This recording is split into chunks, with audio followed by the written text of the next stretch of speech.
As vendas a crédito correspondem a 80% nas compras do comércio varejista em Salvador. Importante ferramenta da economia brasileira, o crédito nem sempre é bem utilizado e muita gente acaba com o nome na lista de devedores, o SPC ou Serasa. Mas o que pouca gente sabe são das possibilidades de negociar com as empresas, mesmo estando em atraso. O advogado Taurino Araújo está aqui no estúdio para nos dizer como realizar esta negociação. Bom dia. Bom dia, Júnior. A primeira coisa que alguém deve fazer quando vai negociar os créditos é compreender, na verdade, o seu comportamento em relação ao crédito e em relação ao consumo. Crédito deve envolver planejamento e quando a pessoa ultrapassa essas vias do planejamento, um bom caminho é procurar os devedores. Primeiro, os devedores que possuem uma dívida mais alta, depois os que possuem uma dívida mais baixa. Dever a uma pessoa é melhor do que dever a muitas. Negociar com apenas uma é melhor do que negociar com várias. Existem essas políticas.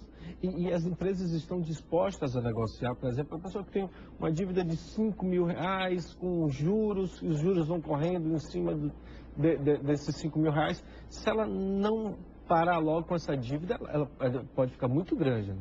É isso, as empresas elas sempre estão dispostas a negociar. Agora, uma coisa que o consumidor deve estar atento é a questão da taxa de juros. Se a coisa for exorbitante, um outro caminho também é entrar na justiça para revisar o contrato e, com isso, pedir uma liminar para que não haja inclusão do nome na Serasa e no SPC.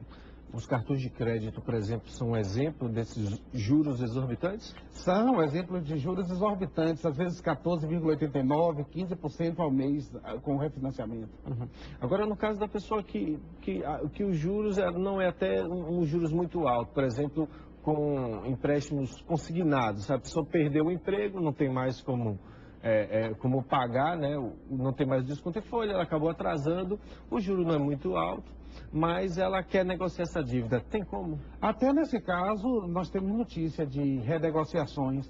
Agora, uma coisa que eu volto a frisar, que é muito importante, é o seguinte: o brasileiro precisa mudar a sua orientação de consumo e de crédito. Não é simplesmente a prestação que cabe no orçamento que deve ser considerada, porque o comprometimento geral da renda pode gerar também muitos problemas. O ideal, alguns economistas falam, é comprometer no máximo 30%. No máximo 30%. E mesmo assim, vamos ver o que é que você vai comprar com isso. Verdade. Mesmo a pessoa não sendo um comerciante, um empresário, comprar a crédito deve visar sempre uma possibilidade de lucro, de retorno com aquilo que vai comprar. Uhum.